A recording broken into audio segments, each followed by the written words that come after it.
بصراحة وبوضوح إن هدم مساجد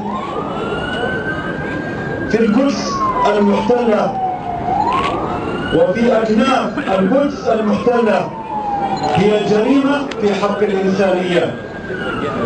بالإضافة إلى ذلك فإننا نقولها صراحة إن ما يرتكبه النظام السوري من هدم مساجد في دمشق أو من هدم مساجد في حماه أو في حلب أو في حمص في كل مواقع سوريا أيضا هي جريمة حرب في حق الإنسانية. Bugün yine açık ve net bir şekilde şunu da ifade etmeliyiz.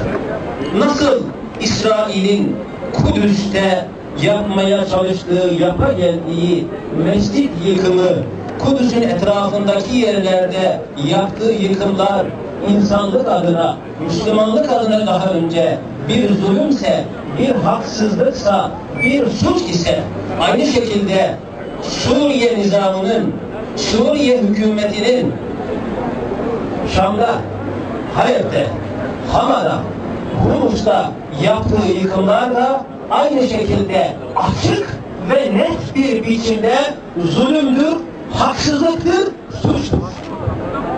Al-Aksa, kurtulacak El-Aksa, olur Al-Aksa, kurtulacak El-Aksa. Kahrolsun İsrail, kahrolsun İsrail, kahrolsun İsrail, kahrolsun İsrail, kahrolsun İsrail.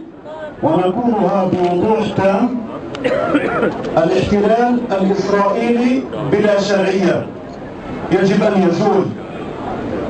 الاحتلال الإسرائيلي بلا سيادة يجب أن يزول.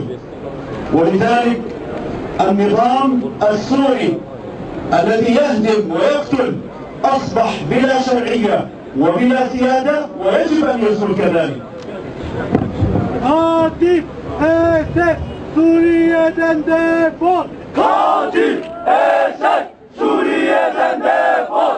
Katil Esed Suriye'den defol! Yine açık ve net bir şekilde şunu da ifade ediyoruz.